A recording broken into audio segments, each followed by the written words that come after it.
కాకా అందరికీ నమస్తే. ఈ వీడియో ఇచ్చిన ప్రతి ఒక్కరు వీలైనంత మందికి షేర్ చేయండి. వీలైతే మీ స్టోరీలలో కూడా పెట్టు. ఎన్నో అడ్డమైన వీడియోకి షేర్ చేస్తూ ఉంటాం. ఇది ఒక ప్రాణాన్ని బతికించే వీడియో. ముచ్చట ఏంటంటే మా నిర్మల్ జిల్లా ధని గ్రామానికి చెందిన మర్రి నర్సవ్వ ఎవరో స్వయాన వీళ్ళ మేనత్తనే ఏడాది నుంచి క్యాన్సర్తో కొట్టుమిట్టాడుతుంది కాక. పాపం ఆమెతో ఆయన సాధ్యమైనంత వరకు మేము హెల్ప్ చేయగలిగినాం, వీళ్ళు హెల్ప్ చేయగలిగారు. ఆమె దగ్గర ఉన్నాయన్ని ఊడ్చి పెట్టేసింది. సింగిల్ ఉమెన్, వెనుక ముందు కూడా ఓలు లేరు. పాపం ఇప్పుడైతే హెల్ప్ కోసం అయితే ఎదురు చూస్తూ ఉంది. ఫస్ట్ హైదరాబాద్లోని ఒక గవర్నమెంట్ హాస్పిటల్ ట్రీట్మెంట్ తీసుకుంటే ఆడ క్యూర్ కాలే.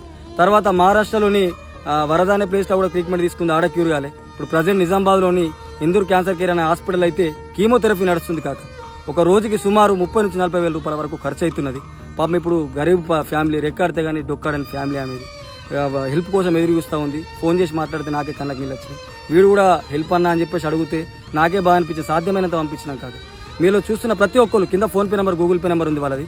అది రూపాయితో చాలు పెడితే మీ స్థాయికి తగ్గంత పంపించుర్రి. అండ్ అంతేకాకుండా ఒక ప్రాణాన్ని ఆదుకోర్రి. ఈ వీడియోని కూడా షేర్ చేయర్రి. హెల్ప్ చేయాలనుకున్న వాళ్ళందరి వరకు ఈ వీడియో అందుతుంది. ఎన్నో అడ్డమైన వీడియోలు షేర్ చేస్తాం కాక. అండ్ హెల్ప్ గురించి అడిగే వాళ్ళు కూడా మీరు వేరే జిల్లా వాళ్ళు అయితే నేను వీడియో చేయలేను కాబట్టి మీరు నన్ను స్టోరీలో మెన్షన్ చేయరు, నేను తప్పకుండా రీమెన్షన్ చేస్తా. ప్రజెంట్ అయితే ఈ ప్రాణం చావు బతుకుల మధ్య ఉంది. ఇప్పుడు ఈడ కూడా క్యూర్ కాకపోతే ఇంకేడికి వాళ్ళు ఎంత ఖర్చు అవుతుందో కూడా తెలియదు. పాపం ఒక ప్రాణానికి అండగా నిలుద్దాం కాక. కింద వాళ్ళ PhonePe number, Google pay number పెడుతున్నా. సాధ్యమైనంత పంపించుర్రి.